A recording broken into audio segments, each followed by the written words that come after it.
They say that loneliness quietly steps onto the threshold. You notice it only when it has already comfortably settled in your chair, when it smells like your morning coffee.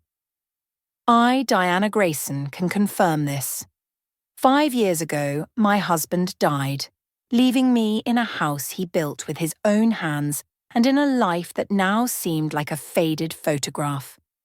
I had grown accustomed to the silence, to the monotony of days, to the light falling on the same corner of the living room at the same hour. But this morning, when I opened the door to a sudden knock that seemed to pull me out of sleep, I realized that the silence was no longer my ally. Standing on the threshold was Andrew, my son's friend, tall and composed as always. Only today there was something new in his eyes, deep and troubled. This feeling, strange, elusive, like a whisper that cannot be heard, crept into my house with him. "Good morning, Mrs. Grayson," he said, smiling slightly. "I hope I'm not too early?" "Of course not, Andrew." "Has something happened?" I asked, pretending to be calm, although my heart was already beating an irregular rhythm. He shook his head as if brushing aside his own thoughts, and, holding a book in his hands that my son had lent him a week ago, added, "I just decided to drop by since I was nearby." "Drop by?" Something in his voice, the way he said those words, made me freeze, as if this was not just a visit, as if this was a moment that had already changed something in his life, although I did not yet understand what. I invited him in, hoping to hide the anxiety that had gripped me. The house, which had seemed familiar and safe to me, suddenly filled with a strange energy. It flowed imperceptibly, almost fleetingly, but I could not ignore it. When I set the table preparing tea, he looked at me, a gaze filled with a strange sincerity that made me feel as if I were the only person existing at that moment. And then I realized, this day would not be like the others. We sat in the kitchen, flooded with morning light that tried to catch every speck of dust in the air through the lace curtains. Andrew carefully placed the book on the table, and I involuntarily noticed how his fingers lingered on the cover, slightly squeezing it, as if it were not just an object, but something much more significant. His silence was so dense that I felt it as a slight pressure that enveloped the room, making it seem a little smaller than it was. "You look good, Mrs. Grayson," he said finally, his voice soft, but with a hesitation I could not ignore. I smiled, trying to give my face a lightness that would hide the unexpected embarrassment. "Diana, please let's do away with formalities. You've been with us for so many years, Andrew." He nodded, and in his smile flashed a shadow of gratitude, but he looked away again, as if trying to gather his thoughts. I took a sip of tea and tried to guess what lay behind his words, behind this visit. Something was wrong. I felt it. "Matt mentioned that you have a new position at work," I asked, trying to fill the silence with conversation. Andrew relaxed, beginning to talk about the project he was working on. He spoke calmly and restrainedly, but I noticed that his hands were clenched in a fist, his fingers slightly white. These details changed everything. This was not the confident man I had known for so many years. His voice sounded even, but inside him there was something broken, unstable. And then he suddenly stopped mid-sentence and looked up at me. "You know, Mrs. Grayson, I'm sorry, Diana. Sometimes I think I'm missing something important, as if I'm stuck in my world, from which I cannot escape." I froze. These words, this intonation were too frank, too personal. This was not what is usually shared with strangers. But something in his voice touched me. "We all feel this way from time to time," I replied softly, although a strange feeling pierced my chest. "But Andrew, you are young, successful. You have time to change everything." He smiled slightly, but it was the smile of someone who knows more than they say. "Sometimes it's not about time. Sometimes it's about not knowing where to look." His words hung in the air, and I felt a wave of slight anxiety wash over me. For some reason, his bewilderment resonated within me. Those notes of longing and dissatisfaction that sounded in his voice were too familiar. Maybe you're working too much. Sometimes you need to take a break, I said, trying to speak calmly, but my voice sounded strained. He shook his head and then looked at me so intently that I felt a chill run down my spine. Diana, have you ever felt like life is moving on, but you're standing still? As if everything you've done, everything you've been, remains in the past, and ahead, emptiness. This question was a blow. It was too close, too accurately formulated what I had been trying not to admit to myself. I began, but my words stuck in my throat. Andrew seemed to realize that he had said too much and looked away, but the tension already hung between us, invisible but dense, like an unfinished conversation that could not be simply ignored. We were both silent. The tea in my hands had grown cold, but I could not make myself get up to pour a new one. His words still echoed in my head, like an echo, making me think about what I had been avoiding for so long. The silence was broken by the sound of the doorbell. It was a random but such a necessary saving moment that pulled us both out of this strange, almost intimate conversation. I got up and looked at Andrew. His face was serious, but in his eyes there was still that depth that I could not decipher. "Stay. I'll be back in a minute," I said, trying to give my voice a lightness that I did not feel. When I opened the door, I was met by a postman with another stack of advertisements, but as soon as I returned to the kitchen, I felt that something in the room had changed. Andrew was sitting with the same book, but now his gaze was directed somewhere out the window, as if he was trying to see something beyond what was in front of him. And again, this strange energy, this feeling that we were both playing a game whose rules we did not know. "Thank you for the tea, Diana," he said suddenly, getting up. His voice was soft but no longer as thoughtful as before. "I think I'll go." Andrew. I wanted to stop him, but I did not know what to say. He stopped at the threshold, looked back, and for a moment held his gaze on me. "Sometimes conversations are more important than we think." And with these words, he left, leaving me alone with questions that I did not know how to ask even myself. That day passed, but its echoes remained. Andrew's words, his voice, and even that strange tension in the air. All of it swirled in my head, like autumn leaves caught in the wind. I tried to ignore this swarm of thoughts, convincing myself that it was all just a figment of my imagination. But the silence of the house was no longer soothing. It was empty and alien. In the following days, I buried myself in familiar tasks. I immersed myself in gardening, combing flower beds and dragging bags of soil, as if this could push the image of Andrew out of my head. But despite all my efforts, his voice continued to sound within me. Have you ever felt like everything remains in the past and ahead? Emptiness. Why did these words resonate so much with me? Why did they make me feel something that I had long hidden under layers of routine and predictability? A week had passed when there was another knock at the door. This time I expected that it might be Andrew. My heart treacherously fluttered, but I made myself take a deep breath before opening the door. Standing on the threshold was he, with a slight smile and a bag of groceries in his hands. "I thought you might need some fresh vegetables," he said, handing me the bag. "Oh, thank you, Andrew, but you didn't have to do that," I replied, but I gestured for him to come in. He entered, and again this invisible trail of energy followed him. Something in his presence changed the house. His tall figure, the ease with which he moved around the room as if he were a part of it. "How's your day?" he asked, unwrapping a mango from the package. "Quiet," I answered, smiling. "Everything as usual." I noticed how his eyes narrowed slightly, as if he saw something that I was trying to hide. "Quiet is good, but sometimes it's too loud, isn't it?" His words touched me, as if he understood more than he should. I did not answer, just turned away, pretending to put the vegetables in the fridge. We spent the rest of the evening talking. The topics were light, about movies, weather, even about how his work faced endless deadlines. But beneath all this superficial conversation, I felt tension, like a thin, invisible line that hung between us.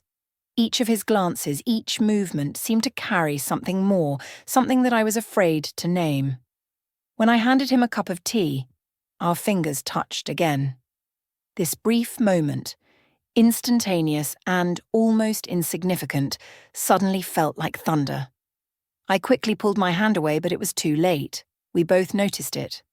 "I'm sorry," I said, not knowing why I was apologizing. He smiled, but there was something tender, almost elusive in that smile. "No need, Diana." His voice was low, slightly hoarse, and at that second I wanted to leave, to run out of the room. But I stayed, feeling something inside me struggling between reason and emotions. At some point later in the evening, when he was about to leave, I saw him to the door. He turned around, and his gaze lingered on me a little longer than friends usually do. "Thank you for the evening. It was nice." "Me too, Andrew. You're always a welcome guest," I replied, trying to give my voice a lightness that would hide my excitement. He nodded slightly but did not move. His gaze met mine again, and I felt a chill run down my spine. Something in that second changed. It was not just a look, it was something more. Unspoken. Too deep to be ignored. I quickly looked away and took a step back. "Good night, Andrew." "Good night, Diana," he replied, and there was something in his voice that made me hold my breath. When the door closed behind him, I was left standing in the silence. But this was not the familiar silence that had surrounded me for the past years. This was a different silence, filled with questions to which I was afraid to seek answers. Lying in bed that night, I went over every detail of our conversation, every gesture, every look. What was that? Why did I feel this slight tremor every time he was near? It was wrong. It could not be right. But despite all my attempts to convince myself otherwise, I knew. The boundary that should not be crossed had already begun to blur. After that evening, a few days passed, but I still could not get that last look from Andrew, his voice filled with something unspoken out of my head. My heart beat faster than it should when I thought of him, and it started to scare me. I convinced myself that it was temporary, that it was all just a product of my loneliness. But a deep part of me knew the truth. It was not just an infatuation. It was something more, something I could not escape. That evening when Andrew came again, I felt a slight tremor standing in front of the mirror. I caught myself fixing my hair, which would never have occurred to me before. It was a small thing, but it said a lot about what I was feeling. He entered, again with that same bag of groceries, which had become a kind of pretext. His smile was warm, but his gaze was tense. Something in him had changed. It was something he seemed to be trying to hide, but I saw it too clearly. "Hi, Diana," he said, walking into the kitchen. "I hope I'm not bothering you." "Of course not," I replied, trying to speak calmly, although everything inside me was on fire. "You're always a welcome guest." We cooked dinner together, as we had done many times before. It was a simple, everyday action, but today everything seemed different. I felt him being closer than usual. His hand accidentally touched mine when he handed me the knife, and this fleeting contact caused a surge of warmth that I could not ignore. When we sat down to eat, our conversation was light, but his eyes, they said more than words. I felt this invisible thread between us, the tension that seemed to fill every corner of the room. At some point he fell silent, put down his fork, and looked straight at me. "Diana." His voice was soft but full of significance. "I can't ignore this. What's between us?" My heart beat faster. I tried to find words to answer, but nothing came to mind. He continued, "I know it's wrong. I know I shouldn't. But every time I'm here, I feel this. I feel you." I lowered my eyes, unable to meet his gaze. Everything he said was true. I felt the same, but fear and guilt held me captive. Andrew, this is too complicated, I finally said, my voice trembling. We can't. But he did not let me finish. His hand reached across the table, covering mine. I felt the warmth of his skin, and it was like an explosion. What I had been trying to suppress burst out.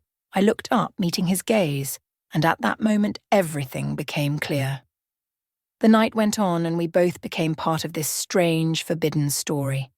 When he came closer, when his hand lay on my cheek, I felt everything inside me screaming, not from fear but from desire.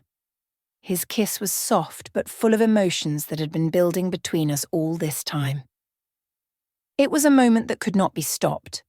We both knew it was wrong, but at that moment, reality, morality, and rules retreated. Only we remained. Later, when the silence filled the house again, I lay next to him, unable to understand what had happened. All I felt was a mixture of guilt and something else, something so strong that I could not ignore it.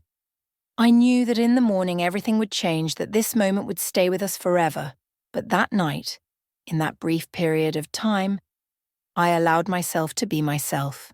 I allowed myself to feel. It was a line that we had crossed, and there was no way back. Morning brought not only the first rays of the sun, but also a heavy silence. The room, filled with warm light, seemed strangely alien. I woke up earlier than usual and immediately felt his presence. Andrew was still sleeping, his breathing even and calm. He looked peaceful, but I could not find such peace within myself. I lay motionless, listening to the sounds of the house, which seemed to have become louder, as if trying to remind me of what had happened. Something inside me struggled, the warm feeling of closeness with him and the cold sting of guilt. I knew that this night would change everything. We had crossed a boundary that should not have been violated. When he woke up, the room filled with new tension. We both avoided each other's eyes, as if the words that should have been said hung in the air but could not be spoken. He smiled uncertainly, a little embarrassed, as if testing my reaction. "Good morning," he said, his voice soft and slightly hoarse. "Good morning," I replied, forcing myself to smile. I got up, pretending I needed to prepare breakfast, but really I was just looking for something to distract myself from the flood of thoughts. Andrew also got up, dressed silently, and approached the kitchen table. "Diana," he began, but I raised my hand to stop him. "Andrew, I know what you want to say, but I need time. I'm not sure how we should understand this." His face was serious, but in his eyes there was still warm sincerity. He nodded. "I don't want to pressure you, but this is something more. You feel it just like I do." His words made me freeze. Yes, I felt it. But that was what scared me the most. I had always been a woman who knew her place, what was right and what was wrong. But now I was standing on shaky ground, not knowing how to find my way back to stability. After breakfast, Andrew left, and the house was filled with silence again. But this silence was different. It was heavy, filled with memories and questions to which I could not find answers. I sat on the couch, staring out the window, and tried to gather my thoughts. What now? How could I look my son, Matt, in the eye? How could I deal with this feeling that I had betrayed his trust? And most importantly, what should I do with Andrew? In the following days, I avoided his calls. Every time his name appeared on the phone screen, I felt a growing anxiety inside me. I was afraid to hear his voice because I knew it would destroy the wall I was trying to build between us. But on the fourth day, he came. I heard the knock at the door and immediately knew it was him. My heart skipped a beat and then began to pound so loudly that I thought he could hear it. I opened the door, and there he stood, with the same warmth in his eyes as always. But his gaze was full of questions he was afraid to ask. "Why are you avoiding me?" he asked, not giving me a chance to avoid the conversation. "Andrew." I took a deep breath. "I don't know how to explain this. Everything that happened, it's wrong. I shouldn't have allowed it." "Do you regret it?" he interrupted, his voice soft but full of pain. I fell silent. This was the hardest question. Did I regret it? Yes and no. I did not regret the closeness we had shared, but I regretted allowing myself to cross my own values. I don't know, I confessed, and at that moment, tears traitorously welled up in my eyes. But I know we can't repeat it. He fell silent, as if pondering my words. Then he nodded, but his gaze was full of sadness. I understand, Diana, but it was real, and it means a lot to me. When he left, I was alone in the empty house, but now this emptiness was different. It was filled with the echo of our words, our connection, which now seemed to me both beautiful and destructive. I knew this was just the beginning of the end. Each of our conversations, each meeting would now be burdened with what had happened between us. And although I could not turn back time, I had to find a way to move forward without destroying everything around me. But inside me, there was fear. Fear that I could no longer be the woman I used to be. Time dragged on slowly like thick syrup, stretching the days into long hours of silence and reflection. After that night and our last conversation with Andrew, I knew it had to end. Our meetings, which used to bring warmth and joy, now seemed burdened. Between us grew a wall built of guilt, regret, and the realization that we had crossed a line from which there was no return. The following week, I decided I had to end it. It was not easy, but I knew it was the right thing to do. We both deserved clarity and the opportunity to move on. I sent Andrew a message asking him to come to talk. He replied briefly, "I'll be there." That evening, when he appeared on the threshold, I greeted him with a tense smile. He looked calm, but I knew that inside him boiled the same thing that was inside me. We sat in the living room, where we had shared so much laughter and memories, but this time the atmosphere was different, filled with heavy anticipation. "Andrew," I began, gathering the words I had rehearsed all day, "I need to be honest with you." He looked at me attentively, not interrupting. His gaze, as always, was soft, but now there was weariness in it. What happened between us? It was important. It was sincere. But I can't continue. It's wrong, and it causes me too much pain. His shoulders slumped slightly, but he did not look surprised. Rather, he looked like he had expected these words, but had hoped for something different. "I understand," he said softly. "I knew it was a risk, knew it couldn't continue, but that doesn't mean I don't regret it." I felt a lump rise in my throat. "I regret it too, Andrew, but not what we shared. I regret that we can't be what we might have wanted to be." He nodded, his eyes full of sadness. "You are something special to me, Diana, but I don't want to be the cause of your suffering. If this is what you need, I'll let go." His words were like a knife, but there was also a drop of relief in them. I knew he was sincere, that he truly respected my decision, even though it hurt him. We said goodbye at the door. His farewell gaze was long, filled with unspoken words. When the door closed behind him, I felt something important inside me tearing apart.